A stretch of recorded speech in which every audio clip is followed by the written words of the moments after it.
Olá pessoal, boa noite. Eu sou o Ronaldo, como todos vocês já conhecem.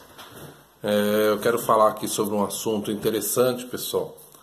Mas esse assunto ele não vai poder e não vai dar tempo da gente falar todo ele. Por quê?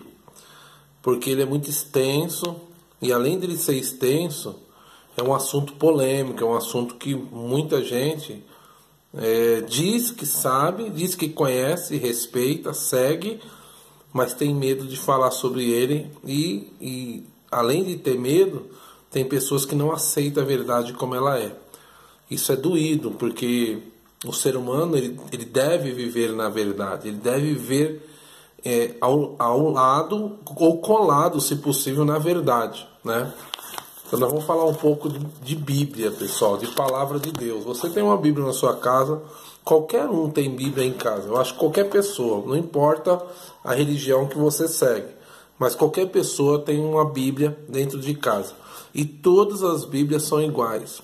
O que pode mudar entre uma e outra é que a tradução de uma é diferente da outra, tá? Mas são todas iguais. Então, para não ficar aquela coisa extenso, eu vou fazendo por parte. Eu vou fazendo parte 1 sobre a salvação de alma. Tem muita gente que pensa, gente, que só acreditar em Deus já tá bom, já tá ótimo já. Não tá não. Eu falo isso com base, tá? Eu falo isso com base na palavra de Deus. Eu sou estudante, sou conhecedor da palavra de Deus. Tá? E além disso, quando eu servir a Deus, eu estou distanciado no momento, mas a verdade ela vai prevalecer sempre, independentemente de você estar certo ou estar errado, a verdade sempre. E a verdade é Jesus Cristo, através de Jesus Cristo que você vai chegar a Deus. Então tem gente que fala, já creio em Deus já, só que isso não basta. Eu sou filho de Deus. Se você não aceitou Jesus como Salvador da tua alma, você não é considerado como filho de Deus. Você é considerado como criatura, tá? Então toma muito cuidado esse negócio de você ser religioso. A palavra religião significa modo de viver. A palavra religião significa modo de viver, tá? Então o que acontece? Quando você for fazer algo na sua vida, saiba o porquê você está fazendo e o significado daquilo que você quer fazer, entendeu? Porque não adianta você conversar com uma pessoa sobre um assunto se você muitas das vezes não sabe o significado de certas palavras, tá bom? Então eu quero falar aqui, ó, Jesus mesmo disse, ele diz que em nenhum outro, Jesus Cristo diz na palavra dele, em nenhum outro há salvação, porque também debaixo do céu nenhum outro nome há dado entre os homens pelo qual devamos ser salvos.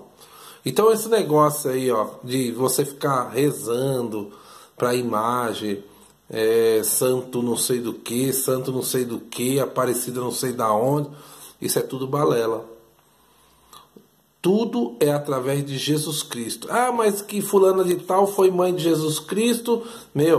Se você não dobrar o seu joelho e falar diretamente com Deus, ninguém pode interceder por você. Santo nenhum pode interceder por você. Santo imagem, você que tem imagem dentro da sua casa, acende vela, você que faz promessas, isso é balela. Para com isso, você está atrasando a sua vida, tá? Então, se você tem imagem dentro da sua casa, você de uma certa forma você está trazendo algum tipo de maldição para dentro da sua casa, porque se você olhar lá em Salmos capítulo 15, Deus, ele abomina, capítulo 115, desculpa, capítulo 115, vamos verificar aqui, né? Deus abomina todo tipo de imagem. Então toma cuidado quando você diz que acredita em Deus, mas não está querendo conhecer a palavra de Deus verdadeiramente como ela é. Tá? Então toma cuidado com as imagens que você coloca dentro da sua casa. E muitas delas é usada até em espírito de espírita. Os espíritas usam. Os espíritas que eu falo é os candomblé, os ubanda, magia negra e essas coisas aí. Eles usam várias imagens que você tem dentro da sua casa. Então toma muito cuidado. Às vezes você pensa que está usando de boa fé com a imagem que te deram, ou aquela velinha que você acende para a imagem, ou aquela aguinha que você coloca do lado, uma pinguinha ou coisa parecida, você toma muito cuidado. Você está atrasando a sua vida e não está percebendo, tá? Então, no capítulo 115 de Salmos, pode olhar aí na sua palavra, aí na sua Bíblia, que vai estar escrito da mesma forma. Se mudar, vai mudar uma coisa ou outra por causa da tradução, tá bom? Então diz assim, no 115 diz: não a nós, Senhor, não a nós, mas ao teu nome da glória, por amor da tua benignidade e da tua verdade, porque dirão as nações: onde está o seu Deus? Mas o nosso Deus está no céu e faz tudo o que lhe apraz, tudo que é bom. Os ídolos deles são, essas pessoas que têm imagem dentro de casa, reza para a imagem e se prostra diante de uma imagem, os ídolos deles são prata e ouro, obras das mãos dos homens. Quer dizer, quem faz as imagens? Os homens. São obras das mãos dos homens. Os ídolos deles são prata e ouro, obra das mãos dos homens. Tem boca, mas não fala, certo? Tem olhos, mas não veem. Tem ouvidos, mas não ouvem. Nariz tem, mas não cheiram. Tem mãos, mas não apalpam. Tem pés, mas não andam. Nem som algum sai da sua garganta. Olha o Deus que você está servindo aí, que você está rezando. Toma cuidado. Toma cuidado. É um aviso que eu estou te dando. Tornem-se, o que a palavra de Deus diz ainda.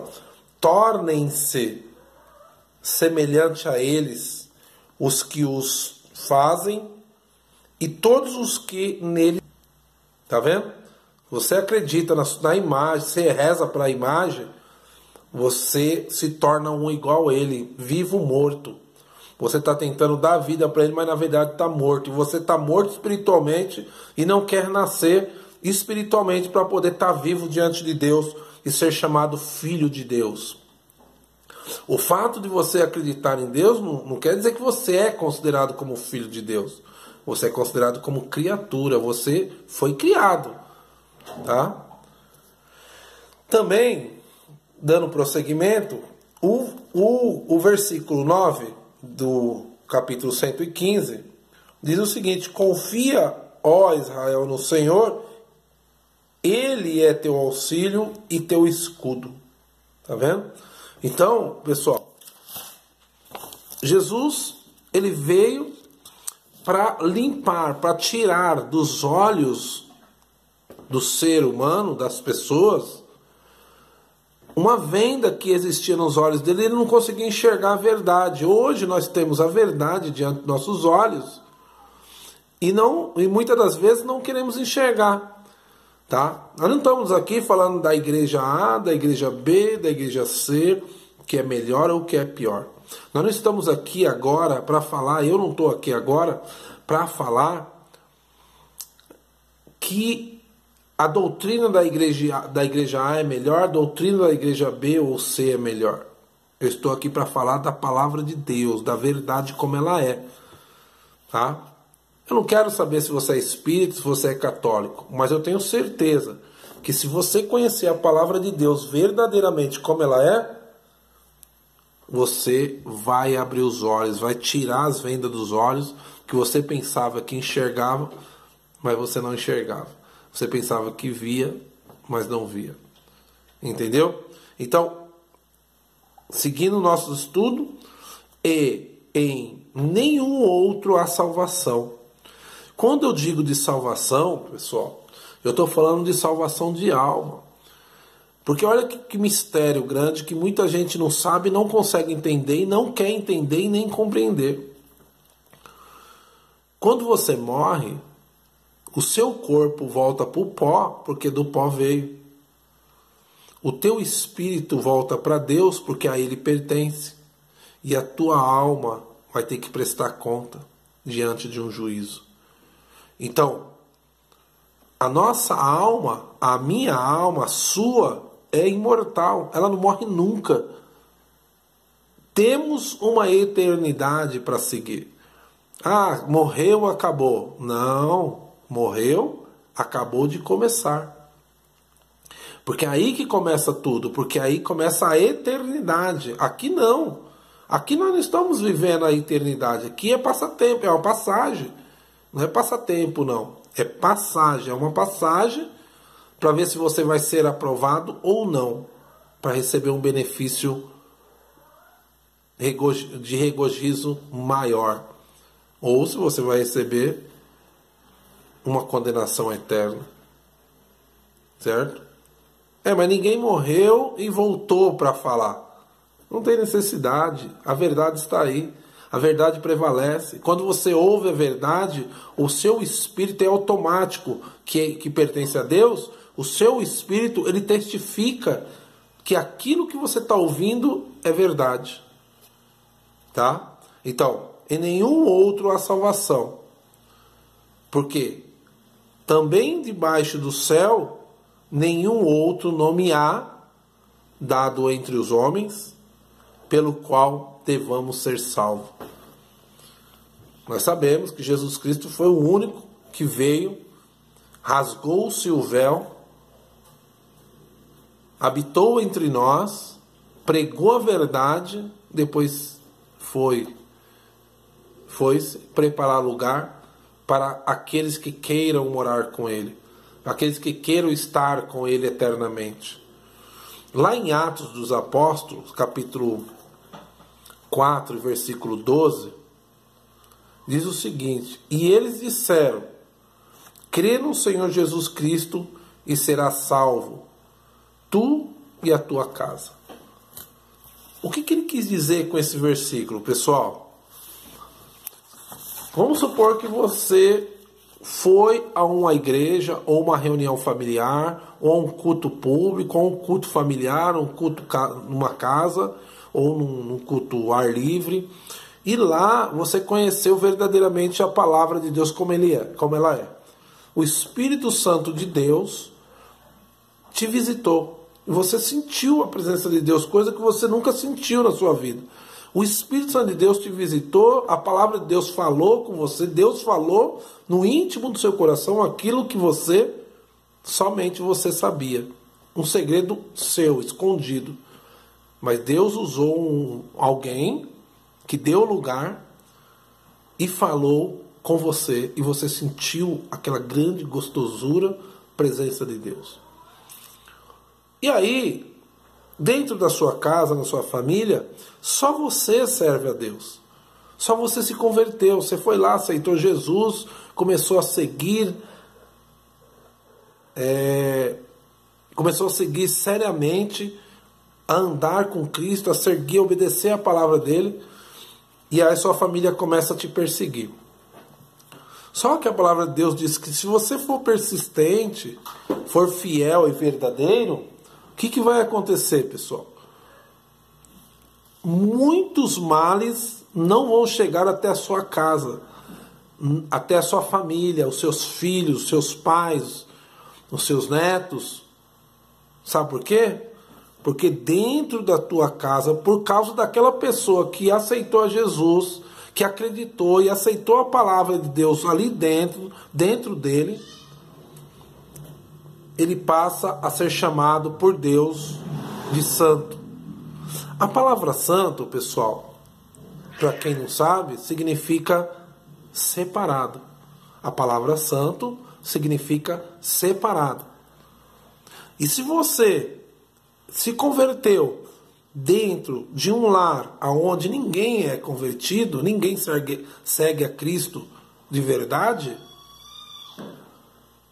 através desta pessoa, toda a família irá se santificar.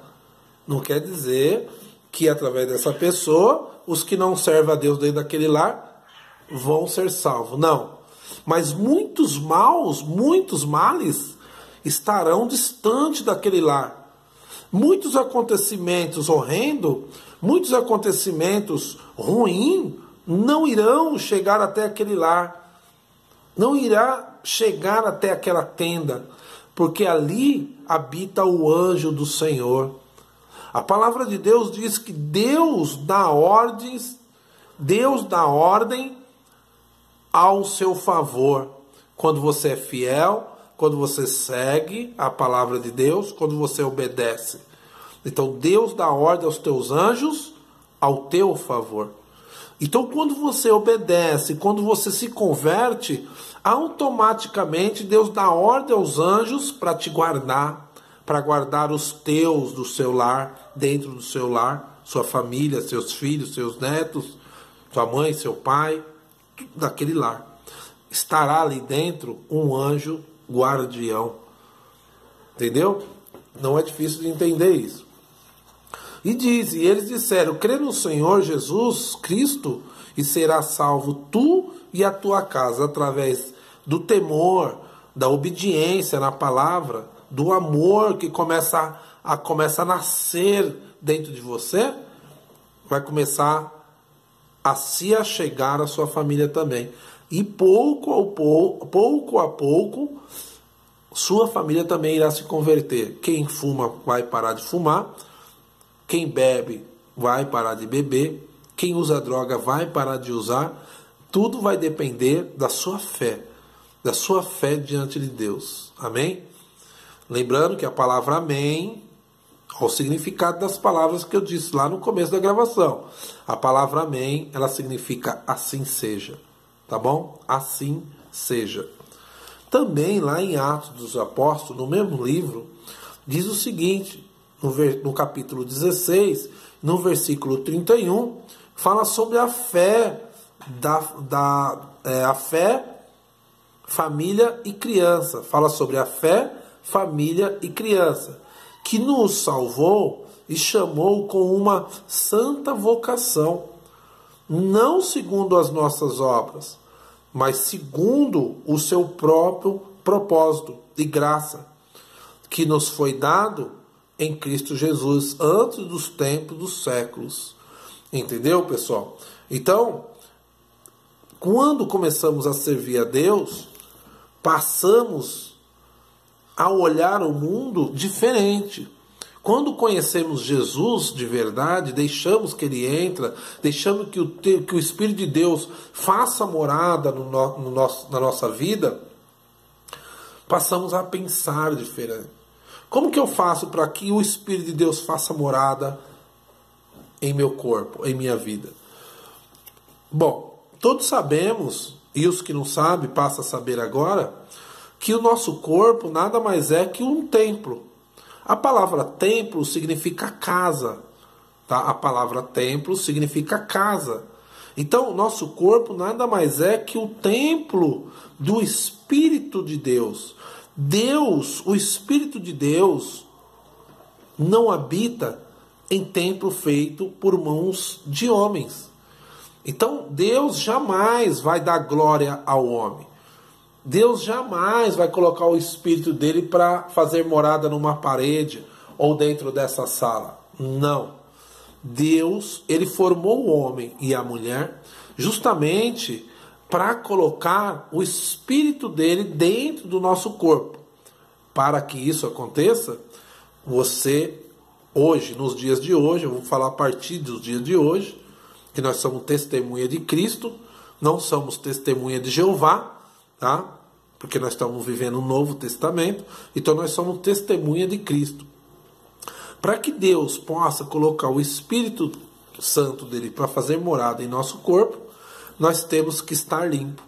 Quando você aluga uma casa, ou um estabelecimento que seja, você faz o que antes de entrar para poder fazer o uso daquele espaço físico? Você lava o lugar, você limpa, se possível você pinta, tira as telhas de aranha, pinta, coloca uma lâmpada mais clara, deixa tudo bonito, tudo adequado. Pois assim é a mesma coisa Deus faz com nós. Ele nos limpa, tira tudo aquilo que nós chamamos de pecado, que a palavra pecado significa errado, tá? Tudo aquilo que nós temos de pecado na nossa vida, que é a prostituição, a lascívia, por aí vai, né? Bebedice, vícios e etc, etc, por aí vai. Então Deus, o Espírito de Deus começa a nos convencer que certos atos que praticamos não agradam a Deus. E aí o que ele faz? Ele procura convencer-nos daquilo que para nós não tem nada a ver, passa a ter algo a ver. Por exemplo, quem fuma? O Espírito de Deus, o Espírito Santo de Deus, ele vai habitar no corpo de um fumante? Não. Por quê? Porque o corpo está sujo. E o Espírito Santo de Deus, a palavra já fala santo, o Espírito Santo, o Espírito separado de Deus, ele não vai habitar em lugar que há pecado, em lugar que está sujo. Então ele vai te libertar, vai te convencer que você tem que parar com aquele vício, porque os viciados não herdarão o reino dos céus. Está lá em Gálatas, capítulo 5, versículo 16 em diante, e também lá em Apocalipse, capítulo 22, 23 em diante, se eu não me engano. Então, para que o Espírito Santo de Deus habite em seu corpo, você terá que ser convencido pelo Espírito de Deus que você tem que parar com aquela prática, tá? Para que o Espírito Santo de Deus habite em seu corpo, tá? Então seu corpo é considerado como casa. Casa de quem? Do Espírito Santo de Deus. Enquanto você estiver fumando, bebendo, jogando, se prostituindo, algum tipo de vício, lascívia e por aí vai, tá? Maldade no coração, tá? Uma pedra, sabe aquele coração que é uma pedra, ninguém consegue penetrar e às vezes ela está ouvindo a verdade, mas ela não quer aceitar que aquilo é verdade. Então Deus tem que tirar tudo isso, todo rancor, toda falta de amor, falta de consideração, tem que tirar de dentro de você. Partindo daí, o Espírito de Deus vai fazer morada em seu corpo e vai começar a abranger as pessoas ao seu redor. As pessoas começam a te ver diferente. As pessoas começam a ver que você mudou, que verdadeiramente você está mudando. Aí sim, aí você passa a ser chamado de cristão. Ou você passa a ser chamado de quadrado. E quando você é chamado de quadrado, dê graças a Deus, porque verdadeiramente você está se achegando a Deus, tá?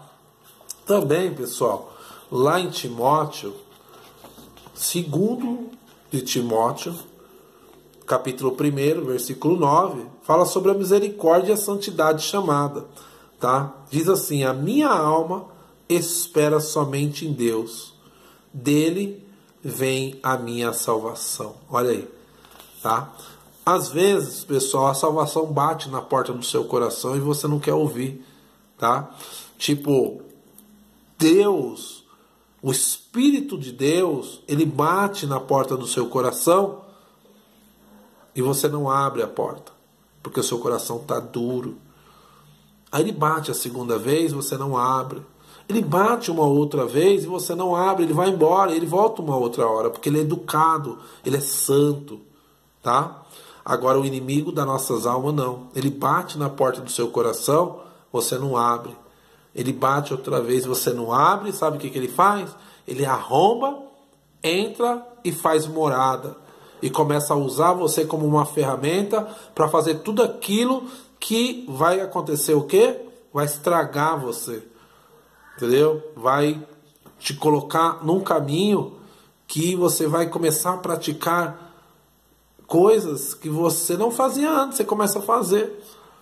Entendeu? Então tem que tomar muito cuidado com as práticas, tá? Misericórdia, santidade, chamada.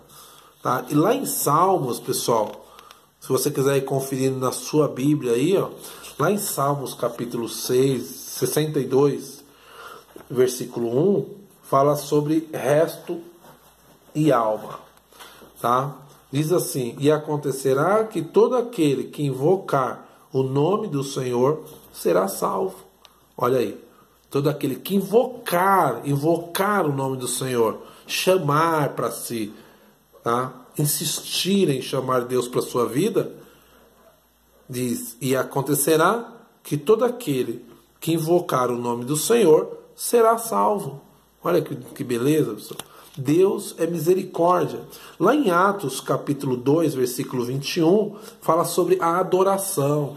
Como que eu tenho que adorar a Deus verdadeiramente? Como que eu tenho que fazer para agradar a Deus? Diz o seguinte lá: não sabeis que os injustos não herdarão o reino de Deus? É uma pergunta, tá? Não sabeis que os injustos não herdarão, não hão de herdar o reino de Deus?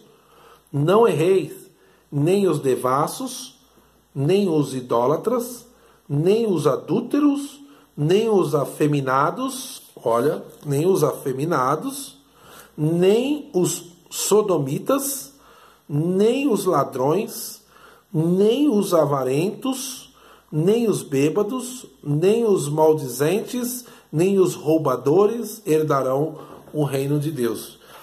Existe um outro capítulo, lá em Gálatas capítulo 5, versículo 16 em diante, que fala também outros tipos de atos que não herdarão o reino de Deus, tá? Cuidado, gente. Eu disse lá no começo da gravação que não acaba quando morre. Quando morre, começa tudo. Então toma muito cuidado, porque tudo que você coloca na sua vida aí vira constantemente, vira costume constante, passa a ser vício, e vício não agrada a Deus, tá? Lá em 1 Coríntios, pessoal, 1 Coríntios, capítulo 6, versículo 9 e 10, fala sobre o pecado, o reino e os ídolos. Porque a graça de Deus porque a graça de Deus se há manifestado, trazendo salvação a todos os homens, ensinando-nos que, renunciando à impiedade e às concupiscências mundanas, vivamos neste presente século sóbria, justa e piamente. Tá vendo, pessoal? Que beleza? Então, nós temos que negar muita coisa na nossa vida. Ah, mas eu não vou parar de fumar, eu não vou usar saia, eu não vou fazer aquilo. Pessoal, ninguém está falando para você parar de fumar. Ninguém está falando que você tem que mudar o seu jeito de viver. O que nós estamos falando aqui é sobre salvação de alma. E todo tipo de mudança que houver na sua vida, que tiver de haver na sua vida, vai ser o Espírito Santo de Deus que vai ter que te convencer. Que vai te convencer, aliás. Agora, se você vai aceitar ou não, fica a seu critério. Existem mudanças para tudo no mundo. Se você entrar numa empresa e lá tem que trabalhar com uniforme, você vai ter que usar o uniforme. Se você entra no quartel e tem que servir o quartel, você vai ter que usar o uniforme do quartel. As doutrinas do quartel. E assim sucessivamente. Todo lugar é assim. Com Deus não seria diferente. Se você se converte a Deus e você quer viver a mesma vida que você está vivendo, você não teve um renovo de vida. Você não nasceu outra vez espiritualmente. Tem que nascer outra vez. E quem nasce outra vez se modifica, aceita a modificação através da palavra de Deus, através do convencimento que o Espírito Santo de Deus nos mostra, nos dá o convencimento. Entendeu? Nos convence para que possamos parar, deixar de fazer aquilo que é prejudicial para nosso corpo, nossa vida e principalmente para a eternidade. Porque tem gente, pessoal, que morre e a família fica chorando em cima do corpo. A família, quando morre em terra, eles vão lá, acende vela, coloca flores. Isso é bobeira. Sabe por quê? Porque a palavra de Deus diz: deixe que os mortos enterrem seus mortos. Então, se você ficar alimentando algo que a Bíblia condena, você também desagrada a Deus. Tá? Então nós temos que viver como a palavra nos ensina. A doutrina, na verdade, vem de Deus, não vem da igreja A, da igreja B ou C, ou do ministério A, B e C. Vem da palavra de Deus, e nós temos que obedecer a palavra como ela é. Não é que aquele cara é crente fanático, não. É que ele obedece a palavra da forma que a palavra pede. O Espírito Santo de Deus está convencendo ele que aquele caminho que ele está trilhando, traçando, é o caminho verdadeiro, ok? Então nós vamos parar por aqui e logo mais estaremos fazendo mais a continuação desse vídeo no próximo vídeo, tá bom? Então esse é o vídeo número 1 e eu vou fazer o número 2 e eu já posto. Esse vai ser o primeiro. Se você quiser seguir, a gente vai estar fazendo um estudo aqui que provavelmente vai dar aí umas 4 horas de estudo de meia e meia hora, ok? Obrigado pela atenção. Eu sou o Ronaldo Ticos, da Ordem Evangélica KBPEC, Ministério Resgatar. Estou aqui passando um estudo para quem se interessar sobre esse assunto, tá bom? Obrigado pela atenção e até logo.